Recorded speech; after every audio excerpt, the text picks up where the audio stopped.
मैं रविंद्र सर आपके पास आऊंगा, मैं चलूंगा सीधे लद्दाख चलूंगा। लद्दाख में सोनम वांगचुक की गिरफ्तारी हो गई, हम लोग लगातार इस पर चर्चा कर रहे हैं, और वो शांत इलाका, देखिए जैनजी वहां भी हुआ, जैनजी उत्तराखंड में भी हुआ, और देखिए इस पे रिएक्शंस आए सर। देखिए मैं रिएक्शंस एक दो दिखाता हूँ, रिएक्शंस ये देखिएगा, ये आया है इस पे है ये सौरभ भारद्वाज, वो कह रहे हैं डर अच्छा है, सोनम वांगचुक की गिरफ्तारी दिखाती कि भाजपा की केंद्र सरकार को अपना अंत नजर आ रहा है। जैसे कंस को अपना अंत नजर आ रहा था, सुनाई दे रहा था, और डर के मारे वो देवकी की हर संतान को अपना काल समझ रहा था, वैसे ही आज भाजपा की सरकार को हर आंदोलन में इनकी सत्ता का काल नजर आ रहा हो। इनके सोशल मीडिया के हैंडल्स पर ये डर दिख रहा है, ये डर अच्छा है। इसके साथ आतिशी का भी एक वो आया है, उसको भी सुन लीजिएगा, देख लीजिएगा। ये कह रही है लद्दाख की आवाज को दबाने के लिए सोनम वांगचुक की को गिरफ्तार कर लिया गया है, जो इंसान अपने लोगों की जमीन, पर्यावरण, पहचान और वोट के अधिकार के लिए संघर्ष कर रहा है, उसे जेल में डालना लोकतंत्र पर हमला है। भाजपा सरकार डर और दमन से जनता की आवाज नहीं दबा पाएगी। हम लोग बात यही सब कर रहे हैं, देखिए डर की ही मैंने बात की कि भय है, डर है, और शायद इसी के लिए अब ये जो कार्ड्स खेले जा रहे हैं कि आप हमारा पूरा उत्तर अशांत, और वो क्षेत्र जहां दो देशों की सीमा लगती हो, कि पाकिस्तान खड़ा है सर उठाए हुए, चीन हमें बिल्कुल तैयार खड़ा है, उस पर आप भरोसा कर नहीं सकते। क्या कहेंगे इन सब पर? खासकर मैं चाहूंगा लद्दाख से जुड़ा कुछ और अपडेट आपके पास हो तो वो, और ये जो गिरफ्तारी, ये क्या इससे जैन जी रुकेगा या ये वहां भी कुछ उत्पात होगा? क्योंकि कहा था सोनम वांगचुक जी ने कि अभी आने वाला जो महीना है अक्टूबर, चुनाव है वहां, फिर बाकी जगह है। टिप्पणी आपकी।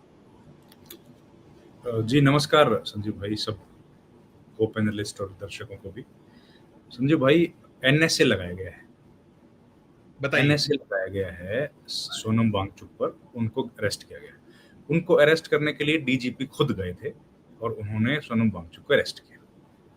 तो अब वो अरेस्ट करने के लिए जब गए तो उनके घर में कितने लोग मिले और एनएसए लगाया तो क्या क्या हथियार कुछ मिले, उसकी जानकारी नहीं है। इसके अलावा एफआईआर की कॉपी अभी तक सार्वजनिक नहीं हुई है, और क्या क्या उनके ऊपर चार्जेस हैं किसी को जानकारी नहीं है।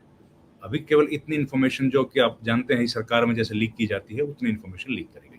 खैर, महत्वपूर्ण बात यह है कि जो विषय को लेकर सोनम वांगचुक आंदोलन कर रहे थे, अब इसकी अगर आप हिस्ट्री में जाएंगे तो लद्दाख जो है वो, अगर 2 मिनट में थोड़ा सा बता दूं, लद्दाख शुरू से ही अपने अधिकारों के लिए लगातार लड़ता रहा। जब महाराजा रणजीत सिंह से भी आप शुरू करें तो महाराजा रणजीत सिंह ने अगर आप अनुमति दें तो एक उनका ताजा बयान आया है, अनुमति दें, मेरे पास वांगचुक साहब का बयान है, अगर आप बोलें तो उनका कोई लेटर है, कुछ लेटर पढ़ा है, मुझे नहीं पता, मुझे डेस्क ने अलर्ट किया, मैं नहीं जानता, लेकिन फिर भी हम सुना जाए तो अच्छा रहेगा। ये देखिए, ये सुनिए, ये अब ताजा है क्या है, मुझे भी डेस्क ने अलर्ट किया। This letter, which was an anonymous letter, and 1 साल पुराना, ठीक है, मुझे नहीं पता, माफी चाहूंगा, मुझे मैंने ही शेयर किया। ओके, ये 1 साल पुराना लेटर है, लेकिन उसमें बात आज की लिखी है। तो आप बोले तो सुना दूं, अगर उसमें यही लिखा है, उसमें लिखा है मेरा अरेस्ट होगा। 1 साल पहले उन्होंने बोला। 20 शो में मुझे नहीं पता था, आपकी अनुमति सुनाता हूँ, अगर ऐसा है तो सुनिएगा क्या कह रहे हैं। 1 साल पुरानी बात तो कह रहे हैं। The only purpose of this letter is to inform you, in case you aren't aware, that the bank account details for your institute has been taken by the anti-money laundering department recently from the bank. The same has happened in Mr. Kejriwal's case. This wasn't supposed to be disclosed to you or anybody for that matter, but I felt the need and importance for you to know if at all you can do something before it's too late. Wishes and prayers, and admirers. So something interesting seems to be cooking up around me. This letter was given to this man by somebody outside the park who just said please give it to Sonam Wangchuk and left. So we don't know who this has come from. 1 साल पहले इन्होंने बताया गया था कि आपको arrest करने की तैयारी। जी प्लीज आप करिएगा जी। यही बात ये कह रहे हैं कि इनको अरेस्ट करने की तैयारी कैसे की जा रही थी। हमने कल भी जिक्र किया था कि 2019 के चुनाव या 2014 में सोनम वांगचुक मोदी सरकार के बड़े पक्षधर थे। 2019 में इन्होंने बड़ा सेलिब्रेशन किया जब यूनियन टेरिटरी बनाई गई, लेकिन जब यूनियन टेरिटरी बनाई गई तब भी यूनानिमस नहीं था लद्दाख।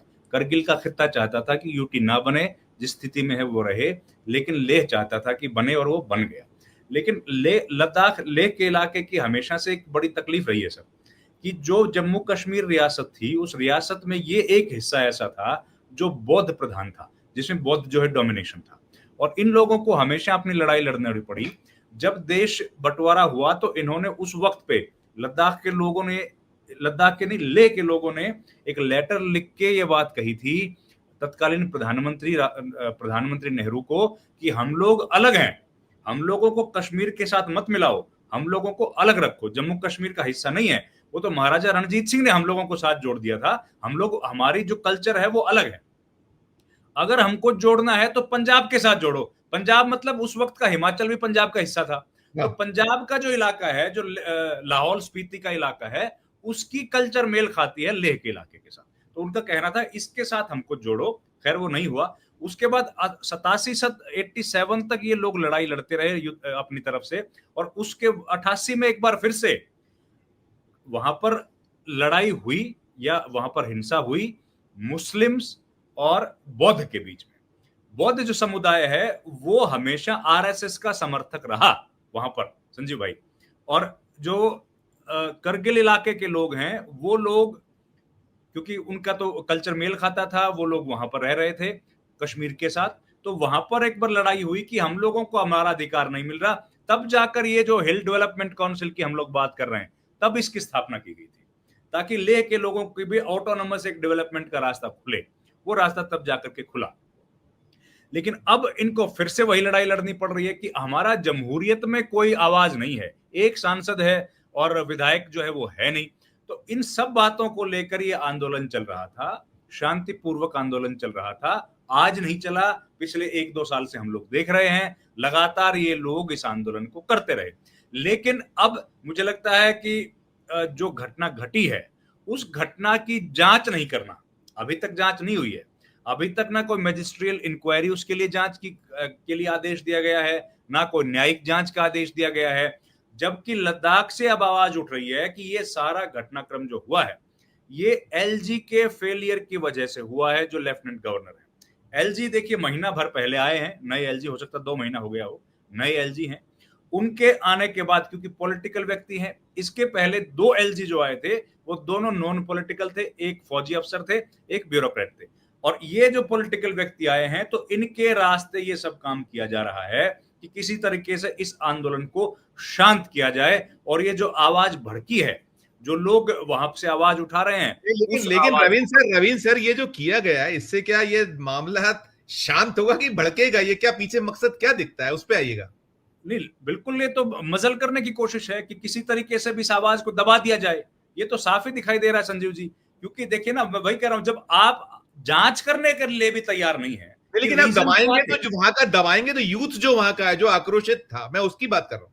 देखिए यूथ उस तरह का नहीं है लद्दाख का।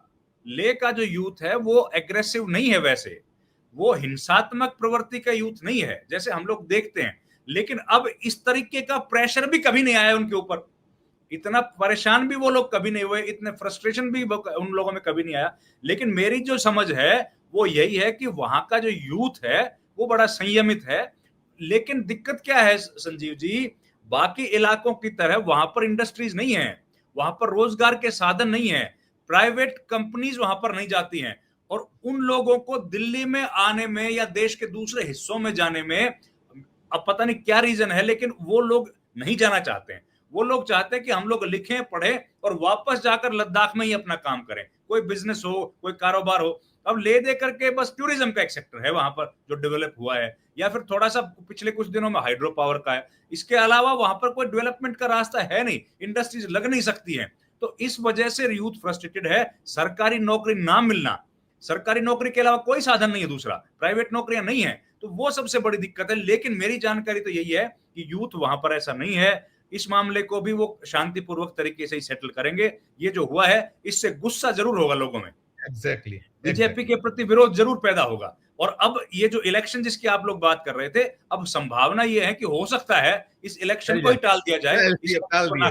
दोनों से टिप्पणी चाहूंगा, पहले आज रवीन जी आपसे और मैं समअप करूंगा अरुण दीक्षित। छोटी छोटी टिप्पणी है। एक तो ये कि देखिए हम बहुत फ्री बीज को लेकर, अब मैंने भी एक स्टोरी की है जिसमें मैंने बीजेपी शासित 5 सूबे हैं, उसमें मध्य प्रदेश भी है, राजस्थान भी है, अलग अलग 5 राज्य, डबल इंजन महाराष्ट्र भी उसमें शुमार है। 1,07,000 करोड़ पर एनम सिर्फ चंद 6-7 योजनाओं पर व्यय हो रहे हैं। 6-7 योजनाएं, आप सोचिए, खजानों बहुत बड़े बड़े कर्जे। मैं इस पे ये पूछना चाहूंगा, देखिए कभी भी राजनीतिक दल तो इस तरीके से नहीं करेंगे, क्योंकि सरकारी खजाना है, माले मुफ्त दिले बेरहम, हमारा आपका टैक्स का पैसा है, जैसे बांटना है, जितना बांटना है आप बांट डालिए। कौन संज्ञान में, इलेक्शन कमीशन में, डीएसपी में उम्मीद नहीं है, बचता है सुप्रीम कोर्ट। क्या किया जाए, मतलब एक कहीं चेक, आपको जो वास्तविक गरीब है, जिनको बहुत आवश्यकता है, वहां तो दीजिए। लेकिन हम देखते हैं जब आप 85 जो हमारे 85 करोड़ जो हिंदुस्तानी है जिनको 5 किलो अनाज बांटते, उसमें कितनी स्टोरीज हम लगातार कर रहे हैं कि फर्जी लोग, फ्रॉड लोग। अभी 12 लाख लोग मध्य प्रदेश में निकले फर्जी फ्रॉड, जो उनके नाम पे मृत भी थे, सब थे, राशन ले रहे थे, सब टैक्स पे। कौन चेक एंड बैलेंस करेगा?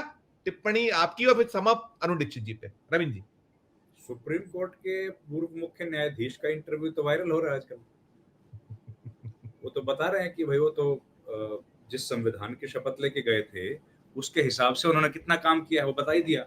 उन्होंने तो बता दिया है कि राम मंदिर का जो फैसला किया था और जो तथ्य आए थे और अब जो बात कह रहे हैं वो तो साफ साफ सर दिखाई दे ही रहा है हमको। चेक एंड बैलेंस की तो सबसे ज्यादा जिम्मेदारी तो सुप्रीम कोर्ट की ही है, लेकिन अब जो उन्होंने बयान दिया इंडिविजुअल के तौर पर वो तो वायरल है। वीडियो सब आपने देखा ही होगा, चंद्रचूड़ साहब गणेश आरती परिक्रमा अपन ने वो भी तो देखा था यार, अपन सब तो सारा हमने देखा है।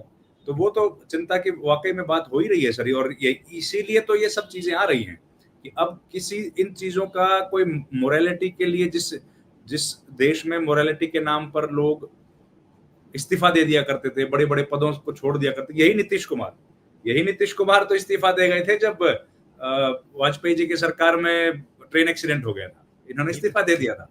कुछ मोरालिटी तो इनमें थी, और इन्हीं इसी सरकार में बीजेपी ने चेंज कर दी। इस बीजेपी में ही एमजे अकबर ने भी रिजाइन कर दिया था मोरालिटी के नाम पे सर, इसी सरकार की बात है। लेकिन ये समय कैसा तेजी से बदल रहा है, इसको पढ़ पाना बड़ा मुश्किल काम हो गया। ठीक है सर, बिल्कुल ठीक, पढ़ पाना मुश्किल।